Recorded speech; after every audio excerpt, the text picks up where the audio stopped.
naglaro. Tama nga ako. Diba kasunod nun yung one day league nyo?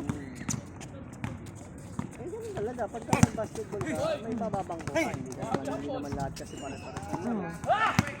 Tsaka nung sa 3 points, parang confident siyang, shoot ko to. Okay naman yun. Pero I mean, individual ano man yun eh. Sa laro, iba kasi. Pero kung may oras yun, mananalo kami doon. Ay oo, hindi lang nag-habol. Hindi kasi late na din yung nagsimula eh. Ha? Late na nagsimula.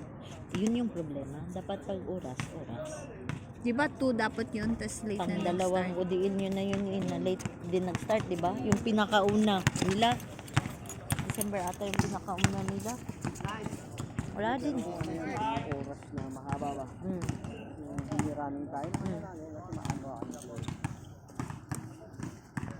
Yung saktong oras ng basketball Yung sa talaga. liga na sinasalihan nila gano'n, gano'n. 1 minute at 2 minutes kasi straight, di ba? Walang patayan. Yung third quarter, pagka nag-free throw ka, time out, stop yung watch. Para at least, hindi matagal. Ayun ba yun pag, hindi stop yung watch nun? Diretso yun. Diretso Kumbaga, pala. parang naglaro ng 40 minutes. Ilang minuto na kami naglalaro dyan. Wala pang referee yan, ha? Wala pang foul yan. Tagal na. Kaya pala ang bilis Kaya nga, hindi ka mag-enjoy. Kasi akala ko pag